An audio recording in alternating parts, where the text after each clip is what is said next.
بسم اللہ الرحمن الرحیم۔ جس کو اللہ پسند کرتا ہے اس کی زبان پر یہ تسبیح جاری کر دیتا ہے۔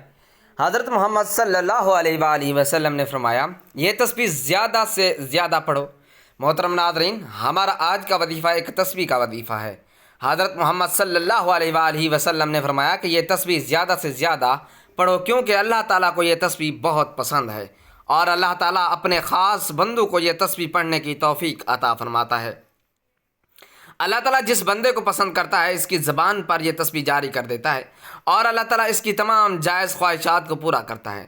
جو انسان یہ تسبیح پڑھتا ہے، یہ تسبیح پڑھنے کے بہت سے فوائد ہیں۔ یہ تسبیح پڑھنے سے اللہ تعالیٰ کی رحمت نازل ہوتی ہے، انسان کی زندگی میں سکون آتا ہے، رزق میں برکت آتی ہے اور اللہ تعالیٰ اس انسان کی تمام پریشانیوں کو دور کر دیتا ہے۔ جو یہ تسبیح پڑھتا ہے، اللہ تعالیٰ جس انسان کو خود سے قریب کرتا ہے چاہتا ہے تو اس کی زبان پر یہ تسبیح جاری کر دیتا ہے۔ ایسی تسبیح جب کوئی بندہ اس کو پڑھتا ہے تو اللہ پاک اس پر بہت زیادہ رحم فرماتا ہے، اس پڑھنے والے پر رحمت کی بارش برساتا ہے، اپنے فضل کی بارش برساتا ہے۔ اور اللہ پاک ارشاد فرماتا ہے کہ جب میرا بندہ یہ تسبیح پڑھتا ہے میں اس پر آسمان سے خوب رحمت نازل کرتا ہوں اور اسے خوب پے در پے مال اور اولاد میں ترقی دیتا ہوں اور جنت میں بے بہا نعمتیں دوں گا۔ تو جسے اللہ کی خوشنودی حاصل کرنی ہے، اللہ کے قریب ہونا ہے، اللہ کا لاڈلا بننا ہے، اللہ کا سب سے پیارا بندہ بننا ہے، تو یہ تسبیح لازمی پڑھے۔ یہ وہ تسبیح ہے جو آپ کی زندگی سے تمام پریشانیوں کو، فکروں کو، بیماریوں کو انشاءاللہ ہمیشہ کے لیے ختم کر دے گی۔ ٹھیک ہے، اس تسبیح کو پڑھنے سے اللہ تعالیٰ سے صحت، اولاد، عزت، دولت، طاقت، ہر چیز سے نواز دے گا۔ جس بندے کو اللہ تعالیٰ یاد کرتا ہے اس سے توبہ کی توفیق دیتا ہے کہ بندہ میری طرف رجوع کرے اور اس کی زبان پر یہ تسبیح جاری کر دیتا ہے۔ اللہ تعالیٰ نے انسان کو اشرف المخلوقات بنایا، یعنی سوچنے سمجھنے کی صلاحیت دی، صحیح اور غلط کی آگاہی دی۔ اب یہ انسانی عقل پر نظر ہے کہ وہ سیاہ کرتا ہے یا سفید، لیکن انسان خطا کا پتلا ہے اور اللہ ہمیشہ اپنے بندوں کے ساتھ رحم کا معاملہ کرتا ہے۔ اس لیے اس نے مسلمانوں کے لیے ہدایت کا راستہ بھی کھلا رکھا ہے، تاکہ اگر کوئی مسلمان گناہ کا مرتکب ہو جائے تو توبہ استغفار سے فلاح کا راستہ پا سکے۔ تو یہ تسبیح سبحان اللہ و بحمدہ کی ہے۔ یہ جملہ اللہ کو بہت پسند ہے۔ جب کوئی بندہ یہ تسبیح پڑھتا ہے، اپنے گناہوں سے توبہ اور اللہ سے اپنی بخشش طلب کرتا ہے تو اللہ پاک بہت زیادہ خوش ہوتے ہیں، اس لیے اپنی رحمت کے دروازے کھول دیتے ہیں، پھر اسے اتنا عطا فرماتے ہیں جو اس کے وہم و گمان سے بھی بڑھ کر ہوتا ہے۔ حضور پاک صلی اللہ علیہ وآلہ وسلم کا فرمان ہے کہ یہ تسبیح زیادہ سے زیادہ پڑھو، کیونکہ اس تسبیح کے پڑھنے والے سے اللہ تعالیٰ خوش ہوتا ہے۔ ناظرین، استغفار ایک بہت بڑی عبادت ہے جس کا شرف اللہ سبحانہ و تعالیٰ نے اپنے بندوں کو عطا کیا۔ اللہ تعالیٰ کے نبی مکرم حضرت محمد مصطفیٰ صلی اللہ علیہ وآلہ وسلم نے خود اپنے اوپر استغفار کو لازم کر رکھا تھا، تو پھر دیگر مسلمانوں کا کیا حال ہوگا؟ استغفار کرنے والوں کو اللہ کی محبت ملتی ہے اور اللہ مغفرت مانگنے والوں اور استغفار کرنے والوں پر بڑا ہی کرم فرمانے والا ہے۔ استغفار کے معنی مغفرت کی طلب کے ہیں اور مغفرت کے معنی گناہوں کی پردہ پوشی اور ان کے شر سے بچاؤ۔ بندہ اللہ سے استغفار کرتا ہے، اللہ دنیا میں اس کے گناہ پر پردہ ڈال دے اور اس کا گناہ اس کی فضیحت کا سبب نہ بنے اور آخرت میں بھی اس کو ظاہر نہ کرے اور اپنی رحمت اور عفو سے اس کا گناہ معاف فرما دے۔ استغفار کی فضیلت یہ ہے کہ قرآن کریم میں استغفار کرنے کی ترغیب کثرت سے دی گئی ہے۔ ایک مقام پر فرمایا اللہ سے استغفار کرتے رہو، بے شک اللہ بڑا غفور الرحیم ہے۔ اللہ تعالیٰ استغفار کرنے والوں کی مدح بیان کرتا ہے۔ رات کی آخری گھڑیوں میں اللہ سے مغفرت کی دعائیں مانگا کرتے ہیں۔ ابن کثیر رحمۃ اللہ علیہ فرماتے ہیں کہ رات کی آخری گھڑیاں یعنی تہجد کا وقت استغفار کا بہترین وقت ہے۔ حضرت یعقوب علیہ السلام کو ان کے بیٹوں نے جب معافی کی درخواست کرنے کو کہا تو انہوں نے سحر کے وقت کا انتظار کیا اور سحر میں اللہ تعالیٰ نے سے ان کے لیے معافی کی درخواست کی، اور اللہ تعالیٰ بیان فرماتا ہے کہ جو لوگ اس کے حضور استغفار کرتے ہیں وہ ان سے کیا معاملہ کرتا ہے۔ اگر کوئی شخص برا فعل کر گزرے یا اپنے نفس پر ظلم کر جائے اور اس کے بعد اللہ سے درگزر کی درخواست کرے تو اللہ کو درگزر کرنے والا اور رحیم پائے گا۔ اللہ تعالیٰ کا فرمان ہے کہ اللہ ان پر عذاب نازل کرنے والا نہ تھا جبکہ تو ان کے درمیان موجود تھا، اور نہ اللہ کا یہ وعدہ ہے کہ جو لوگ استغفار کر رہے ہوں اور وہ ان کو عذاب دے دے۔ اللہ تعالیٰ حج بیت اللہ جیسی بڑی عبادت کی ادائیگی کے موقع پر بھی استغفار کی تاکید فرماتا ہے۔ پھر جہاں سے لوگ پلٹتے ہیں وہیں سے تم بھی پلٹو اور اللہ سے معافی چاہو، یقیناً وہ معاف فرمانے والا اور رحم فرمانے والا ہے۔ یعنی اعمال کی قبولیت کے مقام اور اس رحمتوں کے نزول کے مقام پر بھی استغفار کی تاکید ہے کہ میں زبان سے کلمات عطا نہ ہو بلکہ دل سے توبہ بھی کی جائے۔ اگر زبان دل کی شمولیت کے بغیر استغفار کرتی ہے رہے تو وہ غیر نفع ہے۔ اکثر اوقات توبہ اور استغفار کا ذکر اکٹھے کیا جاتا ہے۔ استغفار اس کیفیت کا نام ہے جب بندہ اللہ کے سامنے اپنے گناہوں کی مغفرت زبان سے مانگتا ہے، اور توبہ اس کے دل کا اور اعضاء سے اس گناہ کا اثر ختم کر دینے کا نام ہے۔ توبہ میں ایسی ندامت پائی جاتی ہے کہ بندہ اس گناہ کا دوبارہ ارتکاب کرنے کا خیال بھی نہیں لاتا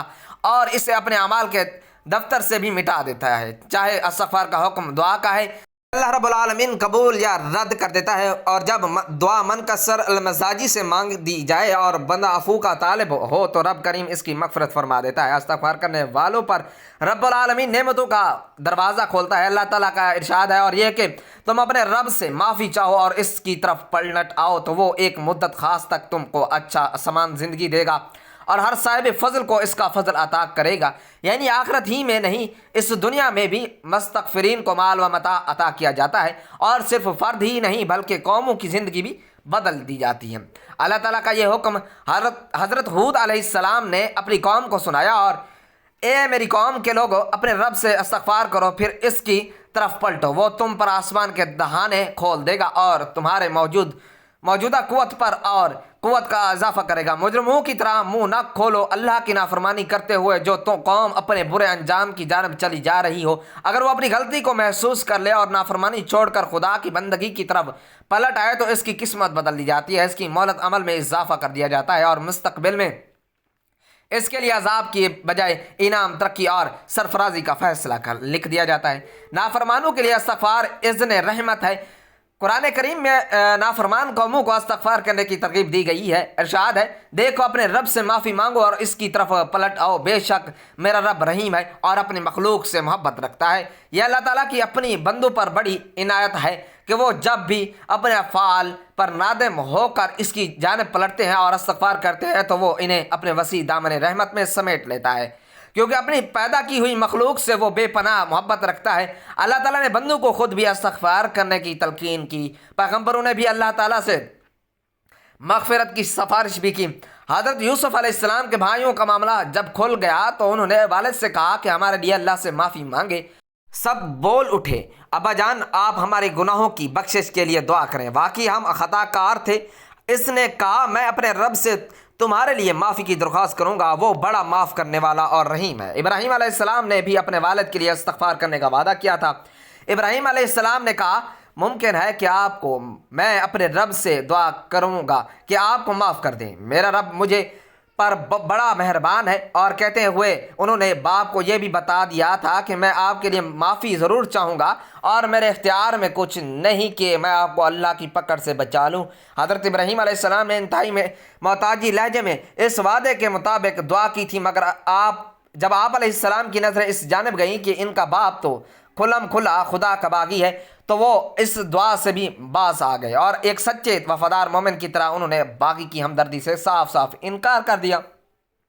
انبیاء علیہ السلام کا استغفار، انبیاء علیہ السلام گناہوں سے پاک ہوتے ہیں اور اللہ تعالیٰ ان کی حفاظت فرماتا ہے، لیکن ہم دیکھتے ہیں کہ ہم بجائے ایسے واقعات ملتے جب اللہ تعالیٰ کے یہ برگزیدہ بندے بھی اس کے حضور رکوع اور سجود میں جھکے ہوئے ہوں اور اس کے سامنے عاجزی سے کھڑے استغفار کر رہے ہیں اور معافی اور مغفرت مانگ رہے ہیں۔ حضرت آدم حوا جنت کا پھل کھانے کے بعد اللہ سے مغفرت کے کلمات سیکھ کر دعا مانگتے ہیں، اے رب ہم نے اپنے اوپر ستم کیا، اب اگر تو نے ہمیں درگزر نہ فرمایا اور رحم نہ کیا تو یقیناً ہم تباہ ہو جائیں گے۔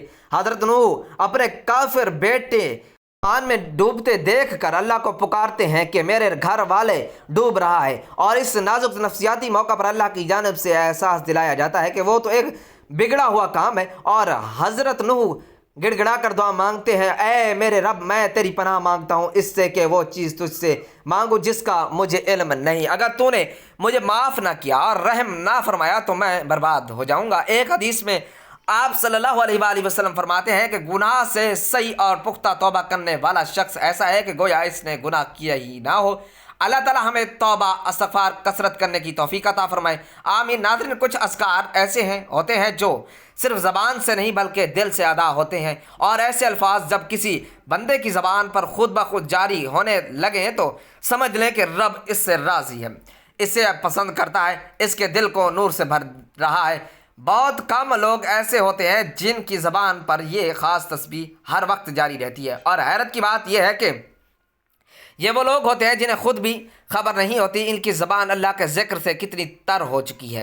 یہ تسبیح عام نہیں، یہ اس بندے کی پہچان ہے جسے اللہ نے اپنی قربت عطا کر دیا ہو، اور نبی کریم صلی اللہ علیہ وآلہ وسلم نے ایسے لوگوں کے بارے میں وہ الفاظ فرمائے جو دل کو ہلا کر رکھ دیتے ہیں۔ اگر آپ بھی چاہتے ہیں کہ دل کو سکون، روح کو طمانینت اور زندگی میں وہ روحانی روشنی نصیب ہو جو صرف اللہ کے خاص بندوں کو ملتی ہے، تو یہ باتیں آپ کے لیے ایسے لوگوں کی زندگی میں عجیب سی سکون والی کیفیت آ جاتی ہے، جیسے ہر الجھن میں بھی ایک اطمینان، ہر دکھ میں بھی ایک امید، اور ہر پریشانی میں بھی دل کے اندر آواز آتی ہے کہ رب میرے ساتھ ہے، مجھے اکیلا نہیں چھوڑے گا۔ لوگ حیران ہوتے ہیں کہ یہ کیسا سکون ہے، لیکن وہ خود نہیں جانتا کہ ان کی زبان پر جو ذکر جاری ہے وہی ان کی دعاؤں کی قبولیت کا راز ہے، اور ہر بات میں اللہ کو یاد کرتے ہیں، نہ دکھ میں شکوہ کرتے ہیں نہ خوشی میں غفلت۔ ان کی خاموشی بھی تسبیح بن جاتی ہے، اور ان کا چلنا پھرنا بھی عبادت بن جاتا ہے۔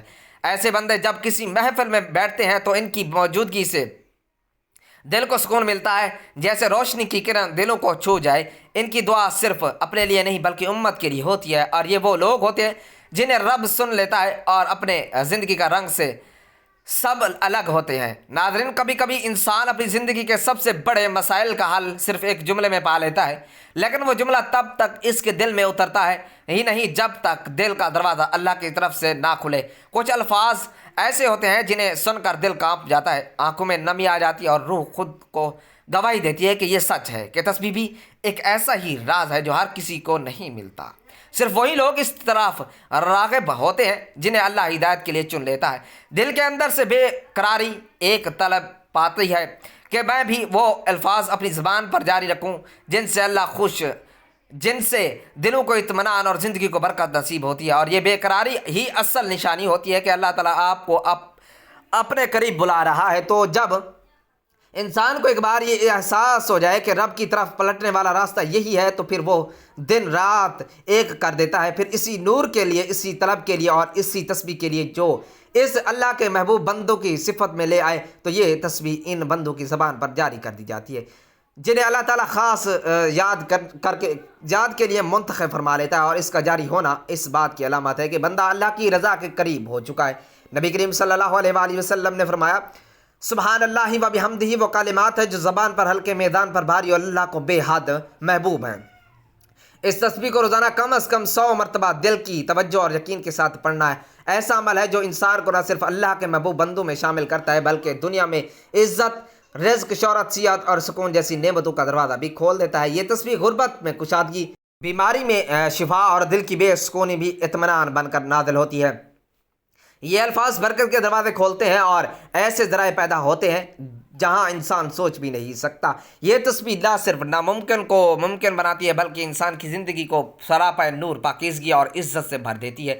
اس کا دوام بندے کو دنیا میں وہ مقام عطا کرتا ہے اور آخرت میں بلند درجہ۔ اللہ کے نبی صلی اللہ علیہ وآلہ وسلم بتا رہے ہیں کہ جس نے دن میں 100 بار سبحان اللہ و بحمدہ کہا، اس کے گناہ بخش دیے جاتے ہیں اور مٹا دیے جاتے ہیں، چاہے وہ سمندر میں موجوں اور لہروں کے وقت ظاہر ہونے والے سفید جھاگ کے برابر ہی کیوں نہ ہو۔ یہ اجر و ثواب دن میں لگاتار یہ دعا پڑھنے والا اور وقفے وقفے سے پڑھنے والا دونوں کو حاصل ہوگا۔ ایک صحابی رضی اللہ تعالیٰ عنہ حضور کی خدمت اقدس میں صلی اللہ علیہ وآلہ وسلم میں حاضر ہوئے اور عرض کی، دنیا نے مجھے سے پیٹھ پھیر لی۔ فرمایا، کیا وہ تسبیح تمہیں یاد نہیں جو تسبیح ملائکہ فرشتوں کی اور جس کی برکت سے روزی دی جاتی ہے؟ خلق الدنیا یعنی مخلوق آئے گی تیرے پاس ذلیل و خوار ہو کر، دن بھر میں کم از کم 100 بار کہا کر سبحان اللہ و بحمدہ۔ ناظرین، سبحان اللہ و بحمدہ اور استغفار پڑھنے والا بندہ اللہ کو بہت ہی زیادہ پیارا لگتا ہے۔ تو جب آپ یہ تسبیح پڑھیں گے تو سوچیں اللہ اس بندے سے کتنا زیادہ خوش اور راضی ہوگا، اللہ پاک کو وہ بندہ کتنا پیارا لگے گا۔ پھر جب آپ اللہ تعالیٰ سے اپنی حاجت کے لیے دعا کریں تو کیا ایسا ہو سکتا ہے کہ آپ کی حاجت پوری نہ ہو، بلکہ اللہ پاک تو خود فرماتا ہے اے میرے بندو مانگ تجھے کیا چاہیے، جو کچھ بھی مانگے گا انشاءاللہ میرا مالک آپ کو دے گا، دنیا کی ہر چیز آپ کے قدموں میں ہوگی، بس آپ نے پوری یقین سے کسی بھی نماز کے بعد یہ عمل کرنا ہے۔ یہ وظیفہ پڑھنے سے پہلے آپ نے درود پاک پڑھ لینا ہے۔ اللہم صلی علی محمد وعلی آل محمد کما صلیت علی ابراہیم وعلی آل ابراہیم انک حمید مجید، اللہم بارک علی محمد وعلی آل محمد کما بارکت علی ابراہیم وعلی آل ابراہیم انک حمید مجید۔ درود پاک پڑھنے کے بعد آپ نے کم از کم 100 مرتبہ سبحان اللہ و بحمدہ اور 100 مرتبہ استغفر اللہ لازمی پڑھنا ہے، اور اگر کثرت کے ساتھ پڑھنا ہے تو پھر 300 مرتبہ لازمی پڑھنا پڑے گا، یعنی کہ 3 تسبیح سبحان اللہ و بحمدہ کی پڑھ لیں، اور اس کے بعد آپ نے سورۃ الفاتحہ 11 مرتبہ پڑھنی ہے۔ آخر میں پھر آپ نے درود پاک پڑھ لیں جو شروع میں پڑھا تھا۔ میری دعا ہے کہ ہمیں اللہ ان بندوں میں شامل فرما جن کی زبان پر تیرا ذکر خود بخود جاری رہتا ہے، ہمیں بھی اپنے الفاظ بندوں میں لکھ لے جنہیں تو پسند فرمائے، ہمارے دلوں کو اپنی یاد سے آباد کر، ہماری زندگی کو اپنی رضا سے بھی بھر دے، اور دنیا آخرت میں ہمیں اپنی بلند مرتبوں پر فائز فرما جو صرف تیرے محبوب بندوں کو عطا ہوتے ہیں، آمین یا رب العالمین۔ ناظرین، آخر میں گزارش ہے کہ اپنے رزق میں برکت اور وسعت اور کشادگی کے لیے اللہ تعالیٰ کے 99 ناموں میں سے کوئی ایک نام لکھ کر کمنٹس میں ضرور شیئر کریں۔ اللہ تعالیٰ ہم سب کا حامی و ناصر ہو، آمین، جزاک اللہ۔